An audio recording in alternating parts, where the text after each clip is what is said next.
Viskas vien šalia kito. Bet tai čia yra įspūdinga, žinokit, nes man kyla mintis apie aukojimo vietą. Gali. Senielis. Tai man tai čia labai įspūdinga, kad yra ginklų rinkinys. Tai preliminariai aišku yra 2 tūkstantmečio pradžia, tai 11-10, gal vėliausiai 12 amžius.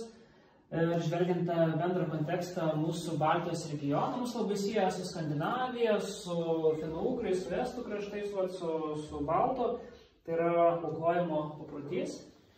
Tokių vietų yra ir Skandinavijoje nemažai rasta, Estijoje 13 metais surasta, iš viso įsivaizduokit, vienoje vietoje keli šimtai gal ginklų buvo sudėta. Lietuvoje gal pati garsiausia, labiausiai plačiausiai tyrinėta yra Skuodo rajone Šliknės aukojimo vieta. Tai yra visiškai jokių kaulų, niekas ten nebuvo laidoma, bet ten viskas tiesiog yra ginklai ir kitoje vietoje tada greičiausiai tai yra to paties, lobių pavadinsim, auka, greičiausiai auka, yra papuošalai. Bet tas ginklų aukojimo paprotys yra, būdingas prieš 1000 metų baltų ir vikingų kraštams. Matyt, pomirtinį pasaulį, atsidėkojant, ar po sėkmingų karo žygių, ar kažkokiu būdu, bet toks paprotys buvęs.